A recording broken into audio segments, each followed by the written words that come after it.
મિત્રો હવે આ બધું આપણે ચોમાસા પાકનું પાણી ભરી ગયું હતું એટલે અહીંયાની પાણી વીહવું ને બધું અત્યારે તો હું આ સાલ વરસાદ ઘણો એટલે પાણી ભરાણું હતું એટલે પાણી ભરાયા પછી કેવી ખેતી કરી છે, ધાણા વાયા છે.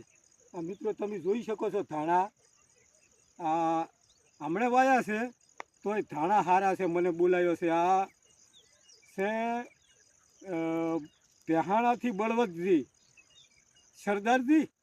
બળવંતજી સરદારજીની અહીં અંદર આવીને ખેતી કર્યા છે.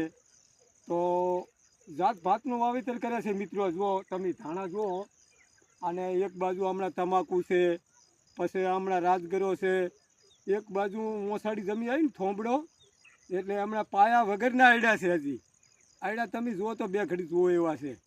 પછી એક પાટિયામાં વળી રાયડો છે. એટલે ખૂબ સારી ખેતી કરે છે અને સારામાં સારું કામ છે. વરસાદે નુકસાન કર્યું પણ પાછળની ખેતી સારી છે.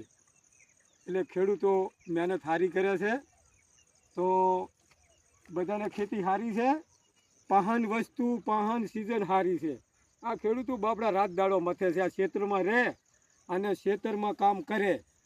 તો મિત્રો તમે ફોલો કરતા રહેજો, લાઈક કરતા રહેજો. જય જવાન જય કિસાન.